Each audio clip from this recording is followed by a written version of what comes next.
내가 요즘 인문학 교수들 얘기를 들어보면 결론은 그거야. 근데 너는 나중에 행복해. 넌 지금 나중에 행복하려면 지금 먹고 마시고 놀지 말어. 그래갖고 먹고 마시고 놀지 못하게 해요. 그럼 너 서울대학 가서 먹고 마시고 놀아. 그럼 우리나라 서울대학 가는 애들은, 공부하는 애들의 0.5%만 서울대학을 가요. 99%는 서울대학 못 가요.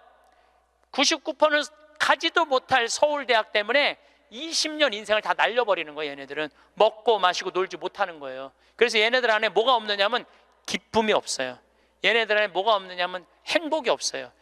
친구가 있어야지 사람은 행복한 거예요. 내가 아주 공개적으로 강의 때 얘기하잖아요. 난 서울대학 싫어한다고. 싫어요. 저는 내가 서울대학 1년에 한 번씩 특강 꼭 가지만 그래도 싫어해요. 그래도 싫어해요. 예. 그래서 우리는 학벌을 따지지 않아. 직원 채용할 때 서울대학을 나왔든 유학을 갔다 왔든 이대를 나오든 연대를 나오든 일반 대학을 나오든 중학교를 나오든 고등학교를 나오든 초등학교를 나오든 첫 월급은 똑같아. 다 210만 원이에요. 아무리 잘났어도 210만 원, 아무리 못났어도 210만 원. 거기서부터 내가 평가하겠다는 거예요. 그리고 왜 내가 학벌을 따지지 않느냐 하면은 매주 띄우는데 뭐하러 서울대 졸업장이 필요해. 매주만 잘 띄우면 되지. 그렇지 않아요? 아니 매주가 서울대생만 보면 나 잘 떠야 되겠다 이래요? 나는 행복한 사람이 매주도 잘 띄우더라고 보니까. 그러면 60살서부터 120살은 행복하냐? 60살서부터 120살 나는 자식한테 바라는 거 하나도 없어. 나는 보상 심리가 없어. 이거 다 거짓말이에요. 자식한테 왜 바라는 게 없어요? 얼마나 많이 바라는데요. 자식이 용돈 안 갖다 주고 전화 안 하고 찾아오지 않으면 섭섭하다고 얘기합니다. 여기 있는 분들 다 그렇게 얘기해요. 얘기 안 하는 분들 거의 없다고 보면 돼요. 내 강의를 듣고 정말로 당신 스스로 갈비를 사 먹으러 간 할머니들이 나한테 편지 많이 해요. 또 찾아도 많이 와요. 신부님 말대로 내 돈으로 사 먹어보니까 인생이 바뀌더래요. 어떻게 바뀌느냐 하면 더 이상 자식 기다리지 않게 되더래요. 그리고 더 이상 원망하지 않게 되더래요. 더 이상 섭섭한 거 없더래요. 그냥 내 돈 갖고 내가 사 먹으면 되지. 대신 너는 나한테 재산 끝이야. 이렇게 딱 정리가 되고 나니까 너무 편안하더래요. 그리고 남은 인생은 내가 책임질 수 있겠다라는 자신감이 생기더래요. 그래서 너무 감사하다고, 너무너무 감사하다고. 우리 인간은 잘 죽으려면 잘 살아야 돼요. 잘 사는 사람이 죽을 때 행복하게 죽을 수 있습니다. 이 세상에서 보통 안 먹고 안 마시고 안 놀고 고생한 사람이 70살에 당신 암이라고 그러면은 이분들이 공통적으로 하는 얘기가 있어요. 나는 억울해서 못 죽는다고. 공통적으로 하는 얘기가 그 얘기예요. 평생 고생만 하고 살았는데 나는 억울해서 못 죽는다고. 나는 호강해야 된다고. 이때부터 산삼을 캐와라, 좋은 의사를 대라, 다 소용없는 짓이에요. 그러니까 암 걸리기 전에, 당신 죽는다는 얘기하기 전에 이 삶을 만끽하고 삶의 기쁨 속에서 사실 필요가 있다는 겁니다. 그럼 우리나라 1살서부터 30살 행복하냐? 30살서부터 60살 행복하냐? 60살서부터 120살 행복하냐 이거예요. 제 얘기는 제가 왜 120살이라고 말씀드리느냐 하면 20년 전에 제가 강의할 때 앞으로 100세 시대 올 겁니다 라고 말씀드렸을 때 많은 할머니들이 이렇게 말했어요. 신부님 끔찍한 소리 하지 마세요. 무슨 100살을 살아요.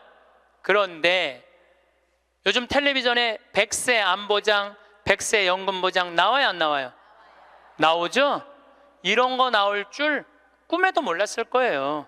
그럼 앞으로 20년 후에 텔레비전에서 100세 안보장, 100세 연금보장 나올까요?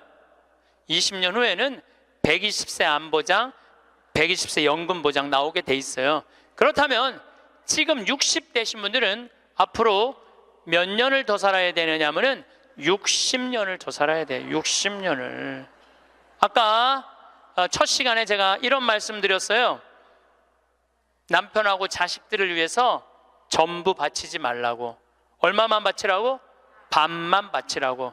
반은 누구를 위해서 남겨놔야 돼? 나를 위해서 남겨놔야 돼요. 내가 행복해야지 남편도 행복하고 자식도 행복한 거예요. 내가 불행한데 어떻게 남편하고 자식이 행복할 수 있습니까?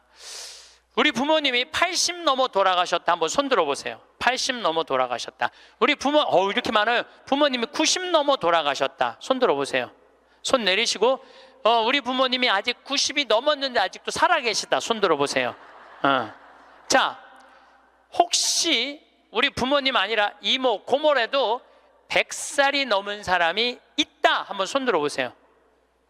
거긴 몇 살이에요? 104살. 그 뒤에 분은 101살? 네. 보통 제가 이렇게 강의할 때 2분 정도 100살 넘은 부모님 있다고 얘기를 해요. 2분 정도. 무슨 얘기냐면은 지금 한국에 100살 넘은 사람이 몇 명이냐면 2만 명이야. 2만 명. 100살 넘은 사람이, 아니 옆에 아무나 100살 넘은 사람이 있으니까 2만 명이 넘어요. 그럼 앞으로 20년 후에는 내가 보기엔 20만 명 훨씬 넘어요. 여기 그 대상자들 전부 앉아 있는 거예요. 대상자들 전부 앉아 있는 거예요. 그러면은 1살서부터 30살 행복하냐? 1살서부터 30살은 뭐 해야 되는 나이냐면은 엄마 아빠, 중요한 건 친구들하고 먹고 마시고 놀아야 되는 나이예요. 여러분들, 사람이 되려면 책상 안에서 공부를 해야지 사람이 되는 게 아니에요.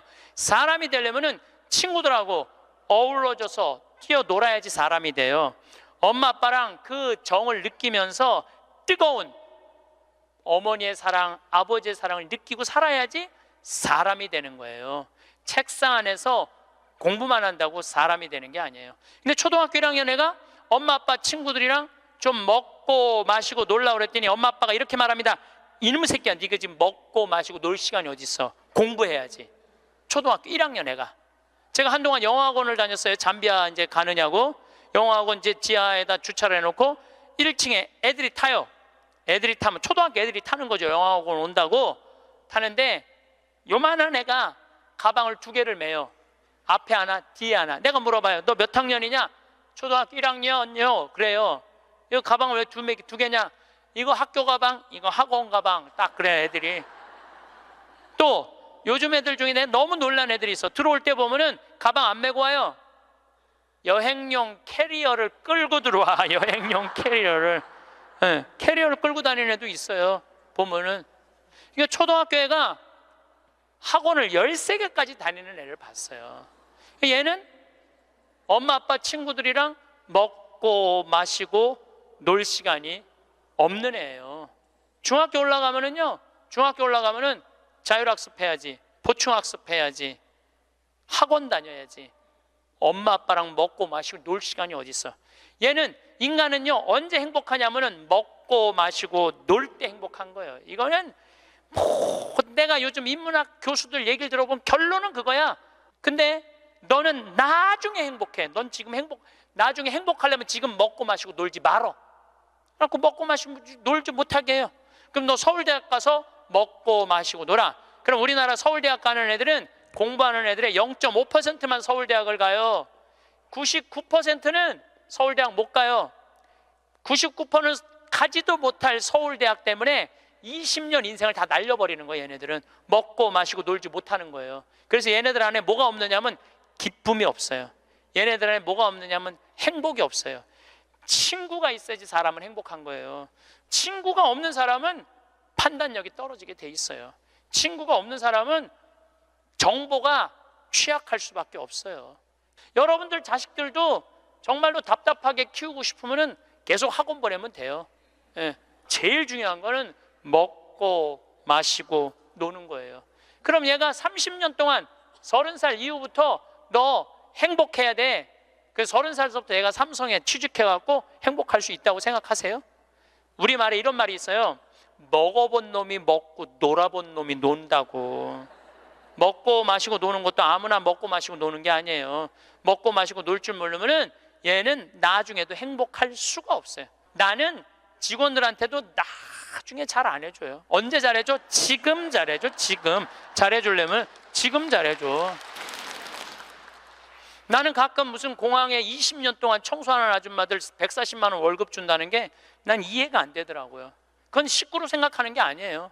우리 집에 와서 일하면은 내 식구인데 적어도 우리 집에서 일을 하면서 인간의 품위는 유지하고 살아야 될 거 아니에요. 그러니까 대우를 잘해줘요. 그런데 저는 학벌을 참 싫어해. 내가 아주 공개적으로 강의 때 얘기하잖아요. 난 서울대학 싫어한다고. 싫어요. 저는 내가 서울대학 1년에 한 번씩 특강 꼭 가지만 그래도 싫어해요. 그래도 싫어해요. 예. 그래서 우리는 학벌을 따지지 않아. 직원 채용할 때 서울대학을 나왔든 유학을 갔다 왔든 이대를 나오든 연대를 나오든 일반 대학을 나오든 중학교를 나오든 고등학교를 나오든 초등학교를 나오든 첫 월급은 똑같아. 다 210만 원이에요. 아무리 잘났어도 210만 원, 아무리 못났어도 210만 원. 거기서부터 내가 평가하겠다는 거예요. 그리고 왜 내가 학벌을 따지지 않느냐 하면은 매주 띄우는데 뭐하러 서울대 졸업장이 필요해? 매주만 잘 띄우면 되지. 그렇지 않아요? 아니 매주가 서울대생만 보면 나 잘 떠야 되겠다 이래요? 나는 행복한 사람이 매주도 잘 띄우더라고 보니까. 이번에 우리 생태마을에서 깻잎을 4.5톤을 땄어요. 깻잎 장아찌 하려고 4.5톤 어마어마하게 땄어요. 그런데 깻잎 따는데 뭐하러 그놈의 2대 졸업장이 필요해? 그냥 그 2대가 뭐라고 그 온 나라를 뒤집어 가면서 2대 집어넣어 갖고 참 웃기지도. 우리는 깻잎 따는데 2대 졸업자 필요 없어. 뭐만 잘하면 돼? 깻잎만 잘 따면 돼. 깻잎만. 그런데 우리 생태마을에 이렇게 대우가 좋고 나는 나름대로 어제도 제가 새벽에 부모님하고 좀 어디를 좀 갈 일이 있어갖고 새벽 4시에 집을 나오는데 별이 이게 여러분들하고 같이 나누고 싶어. 근데 새벽 4시에 평창에 있어야 돼. 그 시간에 얼마나 영롱하고 아름다운지 참 좋아요. 너무너무 행복한 곳이에요 우리 생태마을. 그런데 우리 생태마을에 누가 남아서 일을 하느냐 가만히 봤더니 이제까지 200명도 더 왔다 가고 이력서도 이렇게 쌓여 있어요. 취직하겠다고. 근데 결국은 어떤 사람이 남아있느냐 하면은 부모님하고 친구들하고 어렸을 때 먹고 마시고 논 애들이 남아서 일하더라고요. 간혹 저한테 신부님 우리 애가 우울증이에요. 우리 애가 왕따 당했어요. 우리 애가 컴퓨터 중독이에요. 우리 애가 알코올 중독이에요. 신부님 사람 하나 살리는 셈 치고 우리 애 좀 받아주세요. 내가 또 마음이 약하니까 받아줘요. 받아주면은 3개월 이상을 못 버텨요. 본인이 그런다고 생태마을의 환경이 아무리 좋아도 그렇게 내가 아까 얘기했죠. 먹어본 놈이 먹고 놀아본 놈이 노는 거라고. 어렸을 때 불행하게 자란 애들은요 그 공동체 안에서 직장생활 못해요. 아니 KBS에서도 실험을 했잖아요. IQ 좋은 애, 성적 좋은 애, 생활기록부 좋은 애, 이거 쉽게 말하면 먹고 마시고 노는 애. 초등학교 6학년 때 요 성적표를 가지고 30년 후에 추적을 해봤어요. 누가 행복하게 사나? 그랬더니 IQ 좋은 애도 아니고 성적 좋은 애도 아니고 뭐 좋은 애야? 생활기록부 좋은 애, 먹고 마시고 노는 애들이요 결국은 잘 살더라 이거예요. 결국은. 그러니까 여러분들 자식들한테 너 공부 잘해야지 행복하다는 얘기는 틀린 얘기예요. 이 얘기가 핀란드에서는 이미 결론이 난 거예요. 핀란드는 초등학교 입학 조건이 뭔지 아세요? 잘 노는 애. 잘 노는 애가 입학 조건이에요. 입학 애 이제 학생들 뽑으려고 전부 다 애들이 와 있잖아요. 근데 놀이시설을 딱 놀게 해요. 근데 한 애가 안 놀아. 그럼 부모 불러갖고 뭐라고 그러는지 알아요? 얘 유치원에 다시 보내라고. 왜 우리 애가 유치원에 가? 얘는 지금 노는 법을 모른다고. 놀아야지 사람이 되는 거예요. 놀아야지. 근데 우리는 먹고 마시고 노는 일을 아주 우습게 보는 거예요. 우리나라가 독일보다 4개월을 일을 더 해요. 4개월을 일을 더 하고 미국보다 3개월을 더 일을 해요. 1년에. 그런데 우리가 독일보다 잘 살아요? 미국보다 잘 살아요? 그렇게 뼈 빠지게 일을 하는데도 일한다고 돈 버는 게 아니에요. 제가 아주 재미난 일이 있었어요. 신나는 일이죠. 잠비아에 이제 우리 치과 의사들이 이번에도 1,400명 환자를 봤어요. 안과 의사 2분, 치과 의사 9분이 환자를 1,400명을 봤어요. 일주일에. 어마어마하게 환자를 봤죠. 근데 이제 그 의사 4년째 나 따라다니는 의사가 나 가기 전에는 맨날 신부님 나 비행기에서 떨어져서 죽었으면 좋겠어요. 차가 와서 쳐서 죽었으면 좋겠어. 그랬던 의사예요. 근데 잠비아 봉사활동 가면서부터 사는 게 즐거운 거야. 내 걸 나누니까 자기 존재의 의미가 있는 거예요. 근데 이 의사가 참 돈을 많이 버는 의사예요. 그런데 왜 죽고 싶으냐? 건물은 큰 걸 사놓고 그 빚을 해대느냐고. 화장실 가는 게 아까웠고 물을 안 마셔. 오줌 누는 시간이 아까웠고 진료 시간이. 그러니까 사는 게 즐겁지 않은 거죠. 여러분들 인생에 정말 힘든 게 뭔지 아세요? 확장 이전이에요. 여러분들 괜히 아파트 20평에서 40평 넓혀가는 거, 장사 잘 되는 가게 10평에서 40평 넓혀가는 거 다 고통의 시작이야. 그냥 있는 데서 살아요. 뭐하러 확장 이전을 해. 행복하지 않았던 거야. 근데 잠비아를 떠나면서부터 사는 게 즐겁기 시작한 거예요. 그리고 내가 얘기했어요. 인생은 화장실도 안 가고 진료하는 게 인생이 아니야. 먹고 마시고 노는 게 인생이야. 제발 먹고 마시고 놀아. 그랬더니 그때부터 먹고 마시고 놀기 시작하는 거예요. 일주일에 이틀 과감하게 놀고 1년에 성지순례 10일 나 따라가고 뭐 성지순례 뭐 다른 데 또 가고 뭐 호주 의사들 같이 여행 다니고 1년에 40일을 놀아요. 40일을 무지하게 노는 거예요. 그러니까 그 조카가 이제 군대 갔다 와서 아르바이트 하면서 그렇게 노니까 이모한테 그렇게 물어보더래요. 이모, 이 치과 월급은 나오는 거야? 이렇게 물어보더래요. 그런데 내가 물어봤어요. 그렇게 먹고 마시고 놀면서 진료할 때랑 화장실도 안 가고 진료할 때랑 어느 때 돈을 더 많이 버느냐? 그랬더니 요즘이 훨씬 많이 번대요. 그리고 세무서에서 연락 왔대요. 돈이 너무 많이 벌려갖고 세무조사 나올 테니까 직원들하고 또 어디 놀러 가라고. 그래서 이제 다음 달에 어디 정동진인가 직원들 데리고 놀러 간대요. 여러분들 집에서 청승 떨고 아무것도 안 마시고 지립대 일만 한다고 돈이 벌려지는 게 아니에요. 먹고 마시고 놀 때 돈도 많이 벌리는 거예요. 우리 생태마을 요즘 다 망한다고 그러잖아요. 우리 생태마을은 작년에 매출액이 45억이었는데 올해 50억이야. 50억. 얼마나 뭐 청국장 가루 깻잎 많이 팔리는지 몰라요.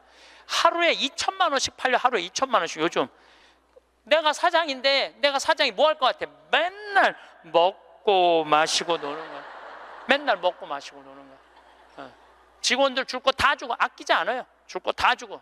그리고 이제 하도 이제 우리 신자가 아니라 비신자들이 물건을 많이 사니까 이제 사업자 등록을 해서 세금도 내요. 제가. 그럼 우리 국장이 신부님 세금이 너무 많이 나는데 현금은 신고하지 않아도 된다는 거예요. 그런 게 어디 있어?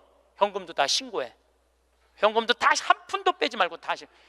야, 내가 신부로 사는데 왜 머리 복잡하게 살아? 그냥 있는 대로 보고하고 다 살아. 내가 세금 2억 내면은 국가가 그거 갖고 어려운 사람 도와주고 나라 돌아가는 거지.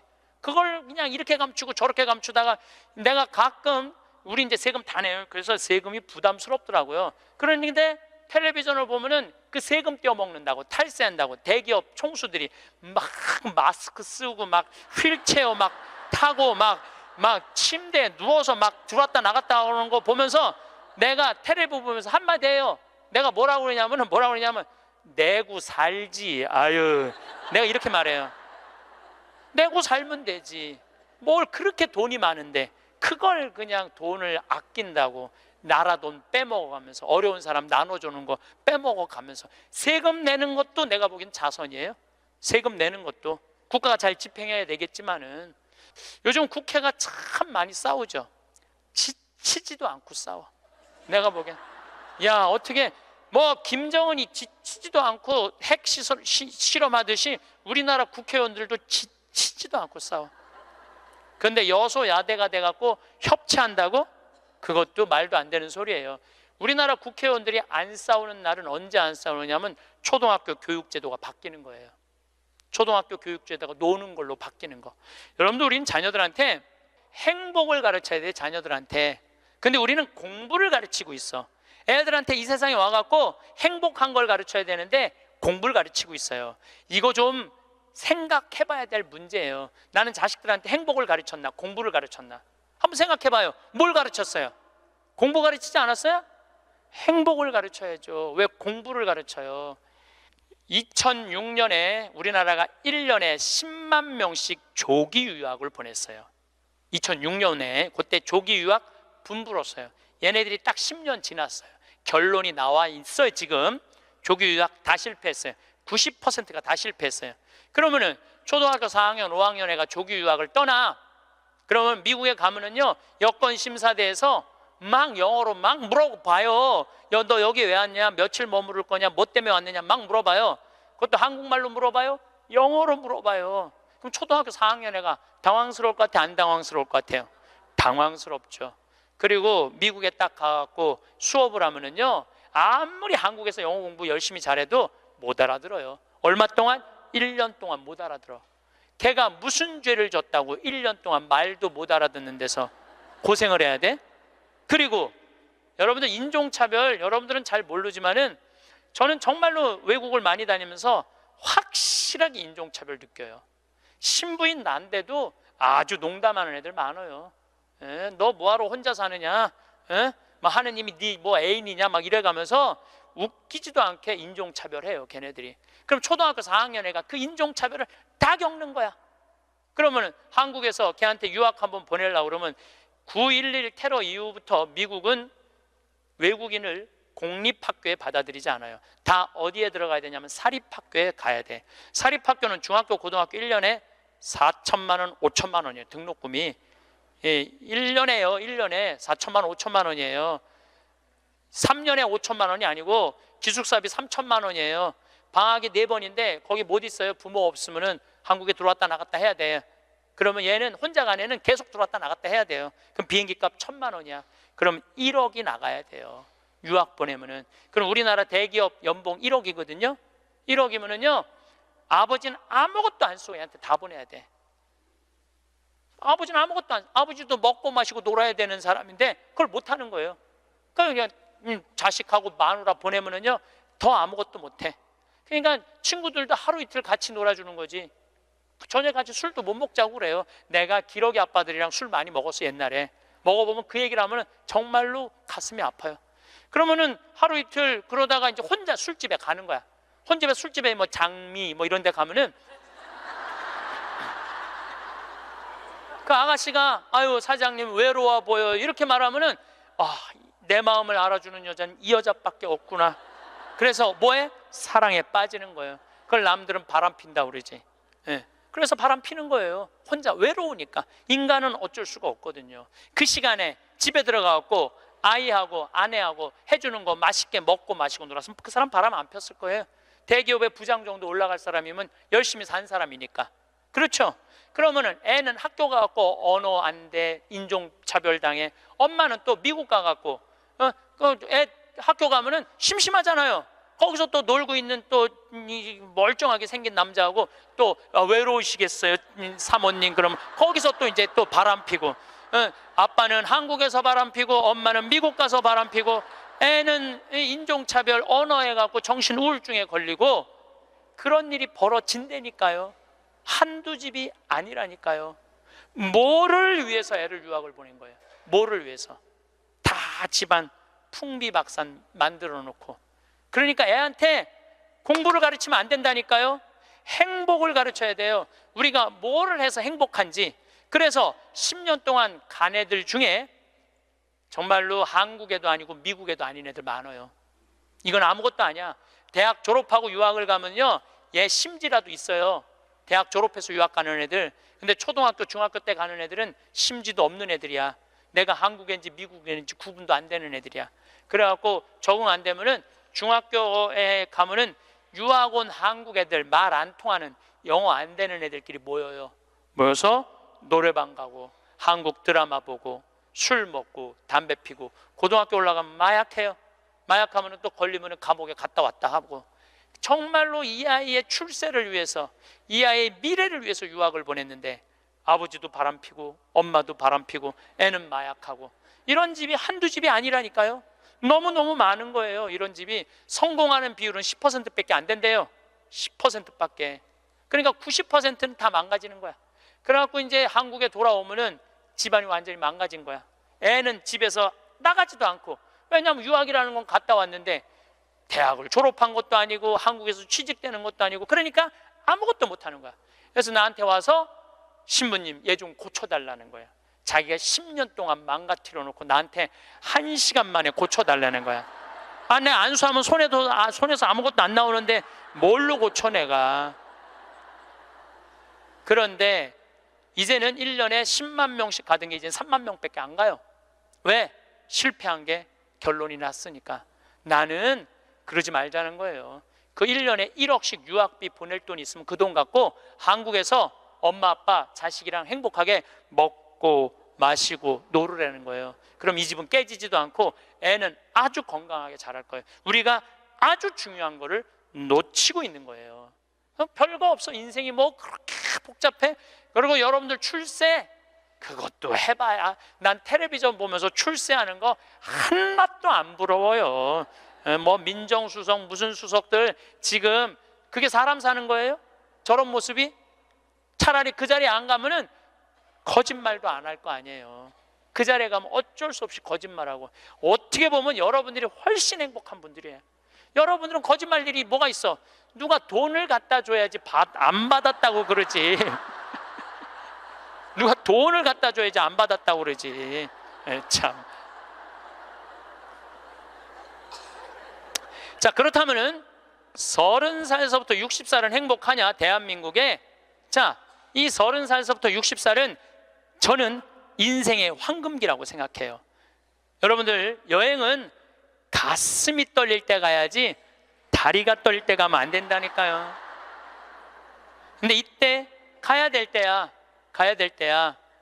그런데 자식 공부시킨다고, 자식 출세시킨다고 나는 안 먹고 안 마시고 안 놀아. 30년 동안 그랬어. 그럼 이 사람은 30년 동안 껍데기 인생을 산 거예요. 자기 인생 산 거 아니에요. 자식만을 위해서 살았다고. 나는 자식 하나 잘 되면은 엄마의 기쁨이라고 그러는데, 그것도 옛날에 45, 46까지 살 때 얘기예요. 이제 여러분들 120살 살면은요 자식이 90이 돼버려요. 그 자식 출세하는 거 여러분들 행복하고는 아무 상관이 없어요. 70살, 80살 된 자식하고 90살, 100살 된 여러분들하고 아무 상관이 없어요. 어떤 아버지가 딸을 공부를 잘 가르쳐놨어. 서울대학을 졸업해하고 삼성에 취직을 했어. 근데 이 딸이 잘난 척하고 남자 알기를 우습게 알고 시집을 한 거, 혼자 사는 거야. 아버지는 딸이 시집 가갖고 손자도 좀 안겨주고 좋은데 시집 가갖고 자기 호강도 시켜주기를 바랬는데 이게 혼자 사는 거예요. 설날 왔어 딸이. 그래서 아버지가 한마디 해요. 너 뭐가 부족해서 시집 안 가고 혼자 살고 있느냐고. 제발 시집 좀 가라고. 네가 학벌이 부족하냐, 미모가 부족하냐, 뭐가 부족한데 시집을 안 가냐고. 그랬더니 딸이 아버지를 보고 한다는 소리가, 아버지 답답한 소리 하지 말라고. 요즘 시집 가는 게 얼마나 힘든 줄 알아요? 뭐가 힘들어? 넌 부족한 거 없어. 다 갈 수 있어. 그랬더니 아버지 한심한 소리 하지 말라고. 여러분들, 자식을 대통령 만들고 싶으면요, 자식을 출세시키고 싶으면 여러분들이 먼저 출세해야 돼요. 자식을 철들게 키우고 싶으면 누가 먼저 철이 들어야 돼? 여러분들이 먼저 철이 들어야 돼. 그런데 여러분들이 30살부터 60살까지 자식 출세만 바란다고 빈 껍데기로 30년을 살았어. 근데 여러분들이 철이 들 것 같아요? 지금 대한민국에 30살부터 60살 철든 사람이 얼마나 있을 것 같아요? 그래서 유학 보내고 자기는 한국에서 바람피고 아내는 미국 가서 바람피고 애는 정신병이 들어요? 철이 안 들은 거예요.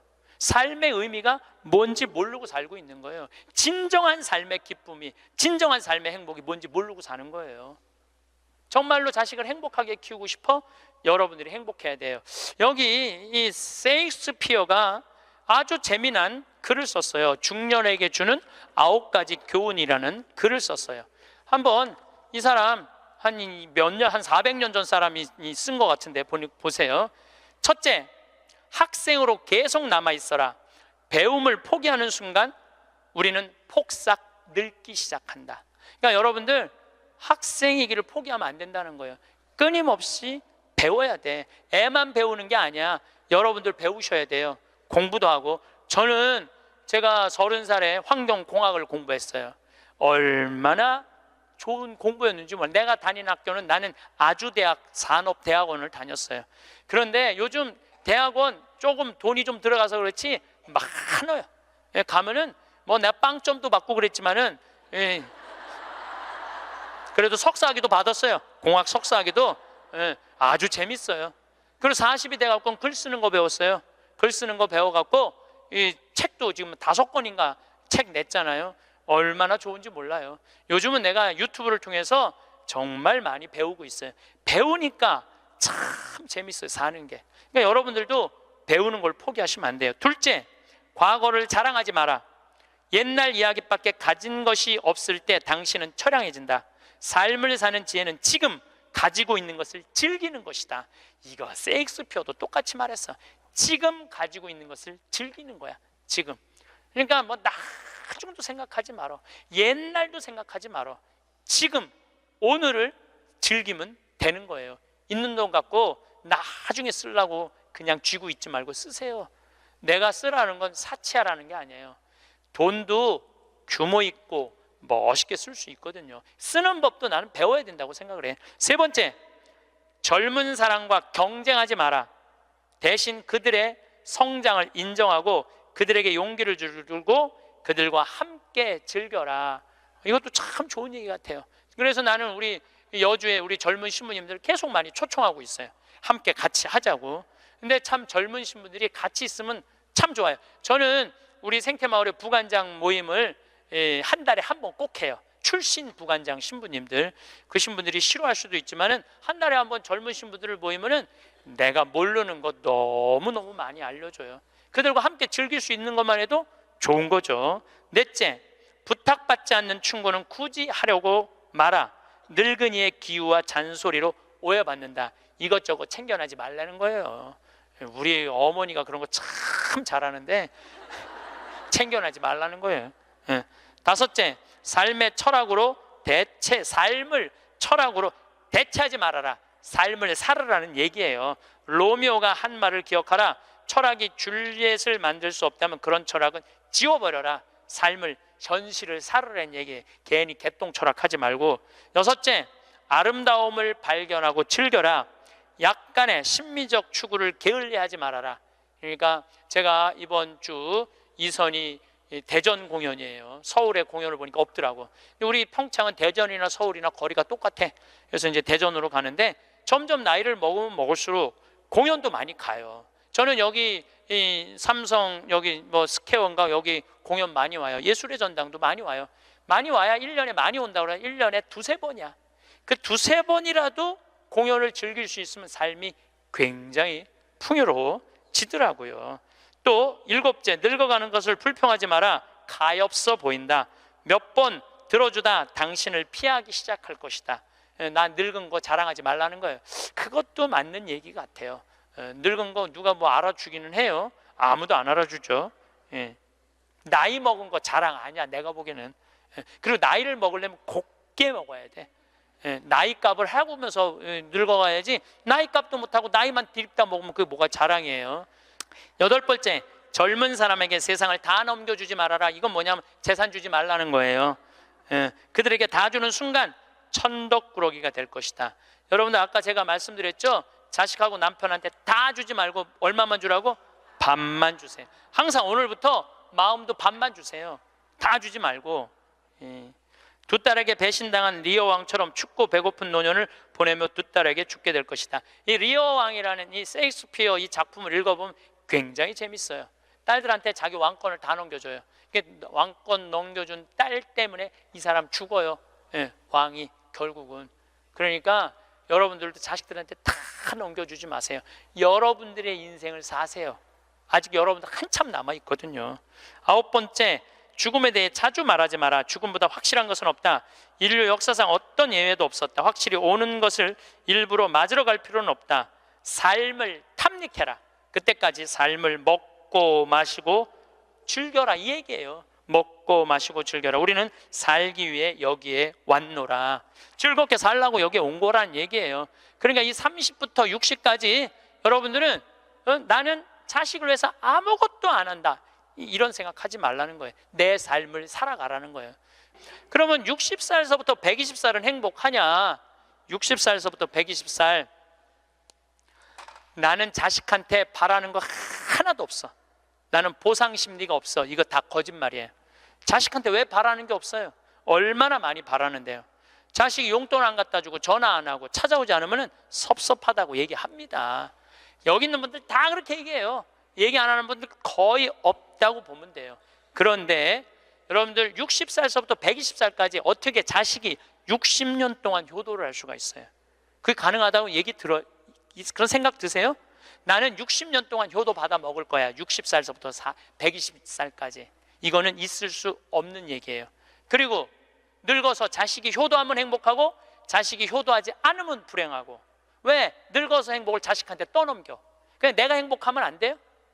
왜 자식한테 그걸 힘든 걸 넘겨요? 그리고 여러분들 자식들 중에 여러분들 집에 태어나고 싶어서 태어난 놈은 한 놈도 없어요. 여러분들이 좋아서 난 거지.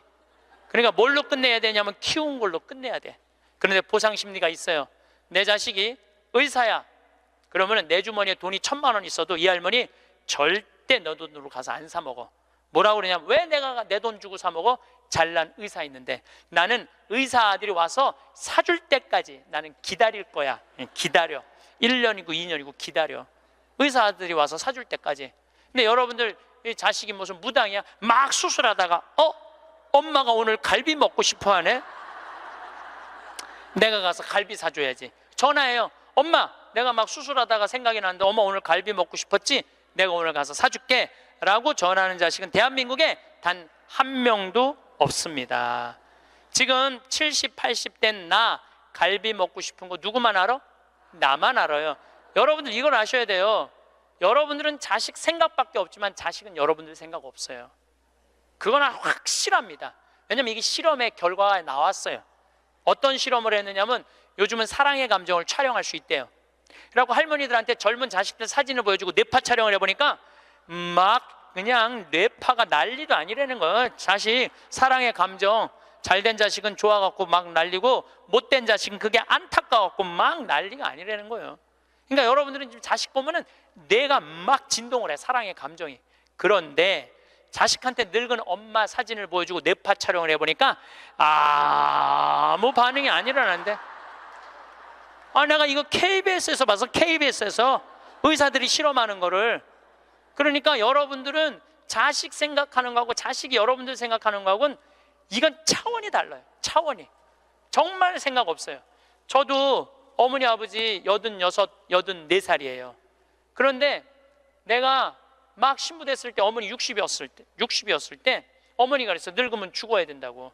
그때 이제 효도할 때가 됐는데 죽으면 안 되지. 그래갖고 어머니 아버지 모시고 파리, 로마, 이스라엘, 베이징, 우리나라 금강산, 백두산, 우리나라 좋다는 데 온천 다 모시고 다녔어요. 왜 모시고 다녔느냐 하면 죽는 데니까 빨리 보여줘야 될 거 아니야. 죽기 전에 5년 동안. 근데 요즘은 어머니가 늙으면 죽어야 돼 그 소리 하면 막 화가 나요. 왜 화가 나냐면 그 얘기한 지 24년이 지났어. 24년. 죽을 기미가 안 보여요. 요즘 어떻게 잘 드셔서 그런지 완전히 얼굴이 새색시 같아. 새색시. 얼마나 이쁜지 몰라. 그러니 죽겠어요? 안 죽어요. 그럼 24년을 내가 효도를 할 것 같아요? 5년 하고 끝났어요. 나도 5년 하고. 요즘은 나 강의 막 다니다 보면 한 달 동안 한 번도 생각 안 할 때 있어요. 한 번도. 근데 어머니는 아침에 일어나고 제일 먼저 나 위해서 묵주기도 20단 한대요. 하루 종일 아들 생각하는 거지. 집에 가보면 온통 내 사진이야. 그냥 온통 내 사진. 그런데 놀라운 건 우리 사제관은 어머니 아버지 사진 하나도 없어요. 하나도. 그런데 나만 그렇겠어요? 여러분들 자식들 먹고 살기 바쁜데 생각 안 해요. 그러니까 이제 내 인생의 주인공은 누구라고 생각하면 돼? 나라고 생각하면 돼. 그러니까 내가 지금 갈비 먹고 싶은 거 누구만 알아? 나만 알아. 그럼 누가 사줘야 돼? 내가 사줘야 돼. 누구 돈으로? 내 돈으로. 무슨 돈으로? 집 잡혀서 사줘야 돼요. 집 잡혀서. 그런데 우리나라 노인이 지금 700만 명이에요. 65세 이상이. 그러면은 부부가 산다고 하면 350만 세대죠. 350만 세대 중에 집 잡혀서 주택연금으로 사는 세대는 3만 5천 세대예요 지금. 그럼 100명 중에 1명만 연금으로 사는 거예요. 자, 나 65세 넘었다. 한번 손 들어봐. 65세 넘었다. 왜 손 안 들어? 여기 지금 다 내 눈에 보이는데 이렇게 많어. 자, 손 내리세요. 자, 이 중에 나 정말로 집 잡혀서 연금으로 생활하고 있다면 손 들어보세요. 지금 한 분, 두 분, 그러니까 제 말이 세 분, 네 분, 제 말이 맞아요. 지금 여기 한 1000여 분 있는데 거의 100명 중에 1명만 집을. 그런데 이 집 잡혀서 사는 분과 집 안 잡혀서 자식한테 물려주겠다는 분하고 삶의 질은 또 달라요. 집 잡혀서 한 달에 150만 원에서 200만 원을 받아 사는 사람들은요, 근심 걱정 하나도 없대요. 마음이 그렇게 편안하대요. 그런데 자식들 용돈 받고 집 물려줄 생각으로 용돈 받고 사는 분들은 어떤 달은 자식이 10만 원도 갖다 주고 20만 원도 갖다 주고. 우리나라 평균 용돈이 10만 원이에요. 평균 부모님한테. 그럼 20만 원도 갖다 주고 30만 원도 갖다 줘. 근데 어떤 달은 100만 원도 갖다 줘. 100만 원도 갖다 주면 이 할머니가 그 돈을 못 써요. 왜 못 쓰는 줄 아세요? 다음 달에 얼마를 갖다 줄 줄 알고 이거 홀딱 닦았어. 그냥 계속 불안하게 사는 거야. 계속. 그럼 늘 불만 속에서 사는 거야. 내 인생의 주인공은 난데 남한테 계속 기대고 사는 거예요. 그러시지 마세요. 내 강의를 듣고 정말로 당신 스스로 갈비를 사 먹으러 간 할머니들이 나한테 편지 많이 해요.